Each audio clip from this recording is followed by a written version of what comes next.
नमस्कार। कभी सोचा है कि भारत में एक ऐसा बिजनेस भी हो सकता है जहां किसी जानवर का दूध सचमुच सोने के भाव बिकता हो? आज हम एक ऐसे ही सुनने में अजीब लेकिन मुनाफे से भरे बिजनेस की दुनिया में चलेंगे। तो चलिए सीधा सवाल पूछते हैं। जरा अंदाजा लगाइए, इंडिया में सबसे महंगा दूध किसका होगा? गाय, भैंस या फिर कुछ और? इसका जो जवाब है ना, वो शायद चौंका देगा। देखिए, बाजार में इसे एक खास नाम मिला है, लिक्विड गोल्ड, मतलब तरल सोना। और ये नाम कोई मजाक में नहीं रखा गया है।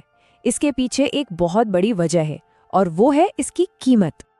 जी हाँ, हम बात कर रहे हैं गधी के दूध की, और इसकी कीमत 7,000 रुपए प्रति लीटर तक जा सकती है। अब समझ आया लिक्विड गोल्ड क्यों कहते हैं इसे। हमारे आपके घर में जो दूध आता है ना, उससे 100 गुना से भी ज्यादा महंगा। तो भाई सवाल ये उठता है कि इतना महंगा दूध आखिर खरीदता कौन है? देखिए, इसके खरीदार हम आप जैसे आम लोग नहीं हैं, बल्कि बड़ी बड़ी कंपनियां हैं। जो कॉस्मेटिक इंडस्ट्री है वो इसे एंटी एजिंग क्रीम और साबुन बनाने में इस्तेमाल करती है। इसके अलावा फार्मा कंपनियां भी इसके बड़े ग्राहक हैं। और हाँ, कुछ लोग जो अपनी सेहत को लेकर बहुत ज्यादा जागरूक हैं, वो भी इसे खरीदते हैं। तो अगर किसी को इस सोने की दौड़ का हिस्सा बनना हो तो जेब कितनी भारी होनी चाहिए? चलिए अब जरा शुरुआती लागत की बात कर लेते हैं। मतलब इस शानदार मुनाफे वाले बिजनेस में कदम रखने की एंट्री फीस आखिर है कितनी? आइए जरा हिसाब किताब देखते हैं। अगर लागत को तोड़कर देखें तो ये काफी दिलचस्प है। सबसे बड़ा खर्चा तो खुद जानवरों का ही है। एक अच्छी नस्ल जैसे कि हलारी नस्ल की गधी 40 से 60,000 रुपए की आती है। फिर उनके लिए शेड बनाने का खर्चा, दूध को तुरंत ठंडा करने के लिए फ्रीजर और स्टोरेज का खर्चा, और हाँ, लाइसेंस वगैरह पे भी अच्छा खासा पैसा लगता है। तो इन सब खर्चों को अगर जोड़ दें तो 15 से 20 गधों का एक छोटा सा फार्म शुरू करने में करीब करीब 10 से 15 लाख रुपए का शुरुआती निवेश लग सकता है।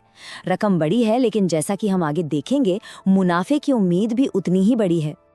ठीक है, पैसा तो लग जाएगा, लेकिन कामयाबी का रास्ता क्या है? चलिए अब उस 5 स्टेप वाले ब्लूप्रिंट पर नजर डालते हैं जो इस बिजनेस की एकदम नींव है। ये 5 कदम इस बिजनेस की रीढ़ की हड्डी है, समझिए। सही नस्ल चुनना, उनके रहने और खाने का अच्छा इंतजाम करना, दूध को खराब होने से बचाना, सारे सरकारी लाइसेंस लेना, और सबसे जरूरी, इसे बेचना कहाँ है ये पता लगाना। तो पहला और सबसे जरूरी कदम है सही नस्ल। भारत में गुजरात की हलारी नस्ल को इस काम के लिए सबसे अच्छा माना जाता है। क्यों? क्योंकि इनकी बीमारियों से लड़ने की ताकत अच्छी होती है और दूध की क्वालिटी भी शानदार होती है। हाँ, एक बात और, एक गधी दिन में सिर्फ आधा से 1 लीटर दूध ही देती है। तो यहाँ क्वांटिटी का नहीं, क्वालिटी का खेल है। और हाँ, यहाँ एक बहुत ही जरूरी बात है जिसे गांठ बांध लेना चाहिए। गधी का दूध बहुत जल्दी खराब होता है। दूध निकालने के सिर्फ 30 से 40 मिनट के अंदर अंदर उसे डीप फ्रीजर में डालना ही पड़ता है, वरना सारी मेहनत बेकार हो सकती है। ये इस पूरे काम का सबसे नाजुक हिस्सा है। अब एक बात तो साफ है, ये दूध किसी लोकल डेयरी पर तो बिकेगा नहीं। इसके लिए सीधे बड़ी कंपनियों से संपर्क करना होगा, जैसे कॉस्मेटिक या फार्मा कंपनियां, या फिर अपनी खुद की वेबसाइट बनाकर फ्रोजन दूध या उसका पाउडर सीधे ग्राहकों तक पहुंचाना होगा। और इसकी मांग ज्यादातर दक्षिण भारत, दिल्ली और मुंबई जैसे बड़े शहरों में है। चलिए अब उस हिस्से पर आते हैं जिसका सभी को इंतजार रहता है, यानी मुनाफे का हिसाब किताब। देखते हैं कि अगर सब कुछ सही चलता है तो इस बिजनेस से कितनी कमाई हो सकती है। तो चलिए एक छोटा सा हिसाब लगाते हैं। मान लीजिए फार्म में कुल 20 गधियां हैं। अब ऐसा तो है नहीं कि 20 की 20 एक साथ दूध देंगी। अगर मान लें कि उनमें से 10 भी दूध दे रही हैं और हर एक से रोज का आधा लीटर भी मिलता है, तो रोज का कुल उत्पादन हुआ सिर्फ 5 लीटर दूध। अब आता है असली खेल। अगर ये 5 लीटर दूध 3,000 रुपए प्रति लीटर के थोक भाव पर भी बेचा जाए तो महीने की कुल कमाई सीधे सीधे 4.5 लाख रुपए पहुंच जाती है। जाहिर है, कमाई है तो खर्चे भी होंगे।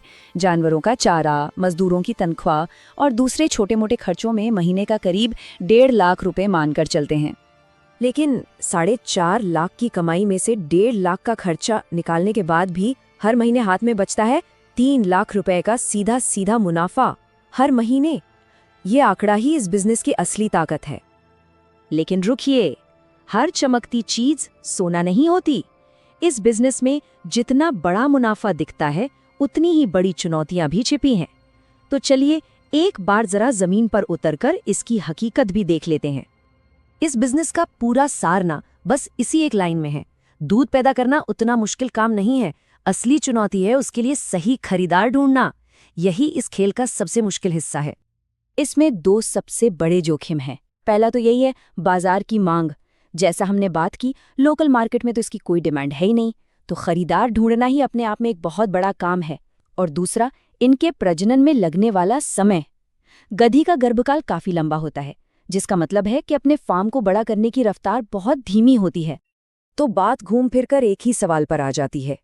लिक्विड गोल्ड तो है और उसकी कीमत भी शानदार है, लेकिन क्या उसे खरीदने वाले मिल पाएंगे? इस पूरे बिजनेस का भविष्य बस इसी एक सवाल के जवाब पर टिका है।